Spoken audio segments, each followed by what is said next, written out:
family member with whom you felt like you couldn't communicate properly? My cousin and I, we used to fight. And in our community, we can marry cousins, second cousins. I think you guys would know. So somehow, somewhere, my aunt had a notion that there is a chance that we can marry. And her son was really worth a wonderful girl.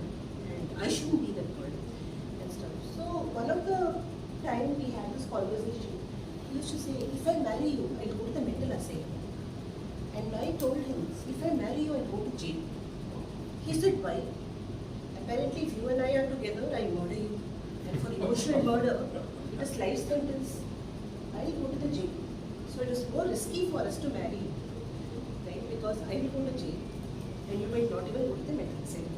This was a conversation we had. We never had a good relationship. We always fought, and we had people who there were times when our dresses were torn because of the fight, not for anything else. And it happened that we moved on. I got a job in Bangalore. He was working in Chennai. Times passed, we had our kids.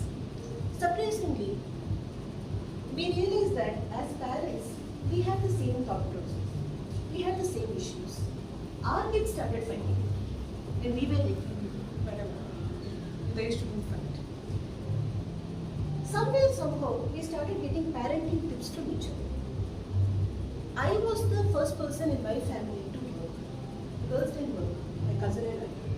He was surprisingly insightful about the issues that I will face.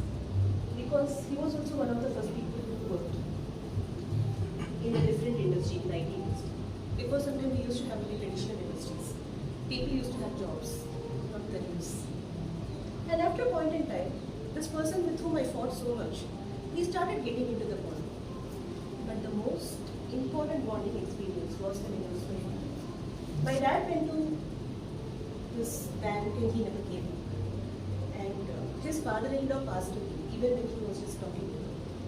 And then we bonded over the experience.